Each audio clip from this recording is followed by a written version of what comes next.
সংবাদ প্রবাহ বার্তা সদা সত্যতা ও নিরপেক্ষতার সাথে চলে।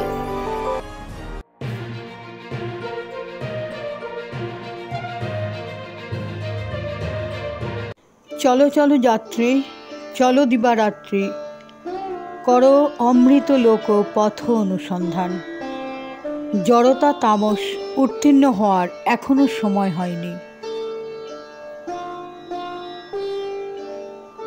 গোটা রাজ্য জুড়ে সোনার মেয়েকে নিয়ে তোলপাড় বিষণ্ণ হৃদয় অবকাশে পালিত হলো হাওড়া প্রেস ক্লাবের 46তম প্রতিষ্ঠা দিবস।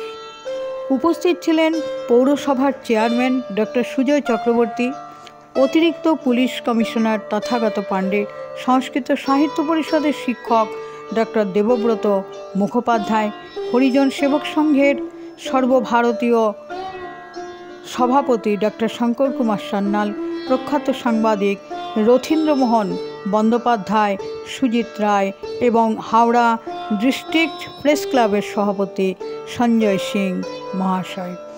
প্রয়াত প্রতিষ্ঠাতা কাজল সেন সম্পর্কিত শোক প্রস্তাব ও স্মরণিকা প্রকাশ হয় সেদিন। সাংস্কৃতিক অনুষ্ঠান ও গুণীজনদের সম্বর্ধনা দেওয়া হয়। বিশিষ্ট গুণীজনদের মধ্যে হাওড়া প্রেস ক্লাবের সভাপতি শৈলেশ্বর পাণ্ডাকে সম্বর্ধিত করেন।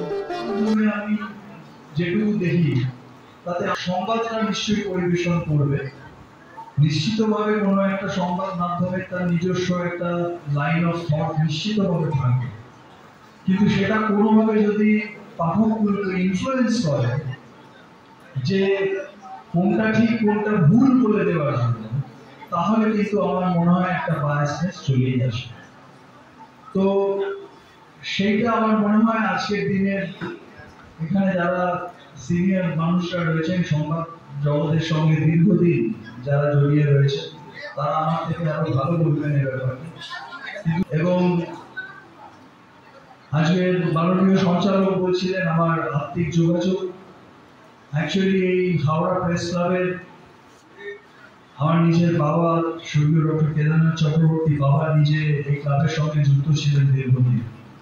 ক্লাবের আপনাদের যে কোনো অনুষ্ঠানে একটা ছোট্ট অংশ নিতে পারি, এটা আমার কাছে অত্যন্ত সৌভাগ্যের, যেখানে বাবা ওই ক্লাবের সঙ্গে দীর্ঘদিন যুক্ত ছিলেন।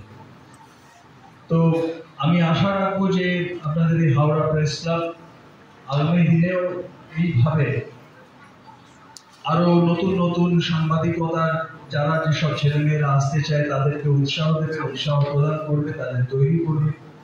এবং ক্রাইম আছে, ক্রাইম থাকবে, কিন্তু সামাজিক পরিকাঠামো যেটা আমাদের একটা বন্ধন, সেটাকে ডিস্ট্রয় করে কোনো কিছু হয় না, সেটাকে রেকটিফাই করতে হবে।